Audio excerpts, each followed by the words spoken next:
लद्दाख एक ऐसी जगह जो अपने snow capped mountains, rugged valleys, cold desert और हाई पासेस से जानी जाती है। ये जितना खूबसूरत देखने में लगता है, यहाँ के लोगों की ज़िंदगी उतनी ही टफ है। यहाँ से निकला एक नाम सोनम वांगचुक। आपको याद होगा 3 इडियट मूवी का कैरेक्टर फुंगसुक वांगडू। ये कैरेक्टर सोनम वांगचुक से इंस्पायर्ड था। सोनम वांगचुक ने अपने कंट्रीब्यूशन सिर्फ लद्दाख के लिए ही नहीं बल्कि पूरे इंडिया के लिए दिए। उनके कुछ कंट्रीब्यूशन जो उन्होंने लद्दाख के लिए दिए, जैसे सैकमॉल स्कूल और आई स्तूपा। सैकमॉल स्कूल बच्चों को एजुकेशन उनकी नीड्स और उनके कल्चर के अकॉर्डिंग देता है।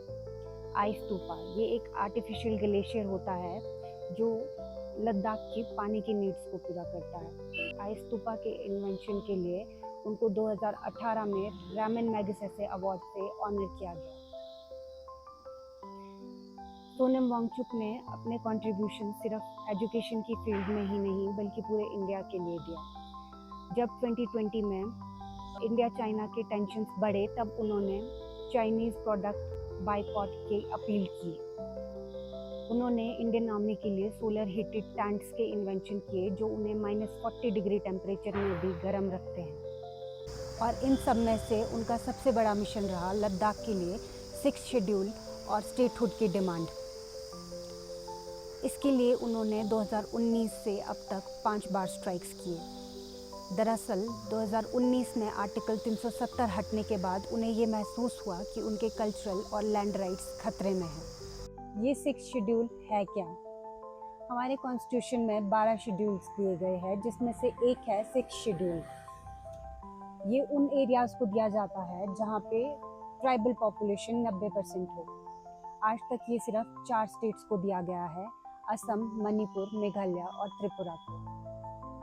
6th शेड्यूल में अपनी ऑटोनमस डिस्ट्रिक्ट काउंसिल्स दी जाती है, जिसमें उनके पास लॉ मेकिंग पावर होती है फॉरेस्ट, लैंड और कल्चर पे।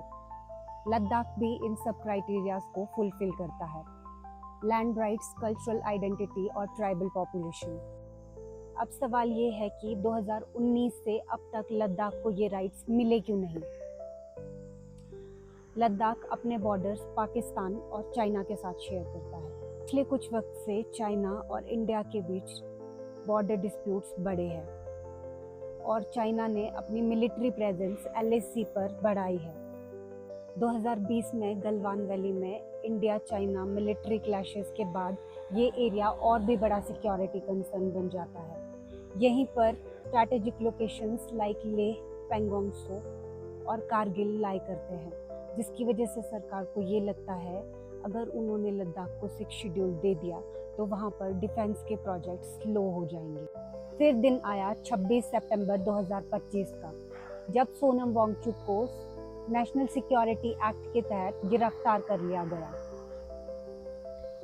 उन पे आरोप लगाए गए कि उन्होंने अपनी स्पीचेस में अरब स्प्रिंग और नेपाल प्रोटेस्ट का मेंशन किया है, जिससे 24 सितंबर 2025 को वहाँ के प्रोटेस्ट वायलेंट हो गए और उनके लिंक्स पाकिस्तानी इंटेलिजेंस ऑपरेटिव के साथ भी बताए गए।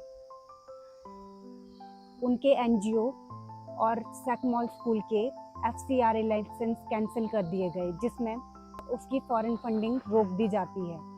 नेशनल सिक्योरिटी एक्ट, जिसके तहत सोनम वांगचुक जी को अरेस्ट किया गया है।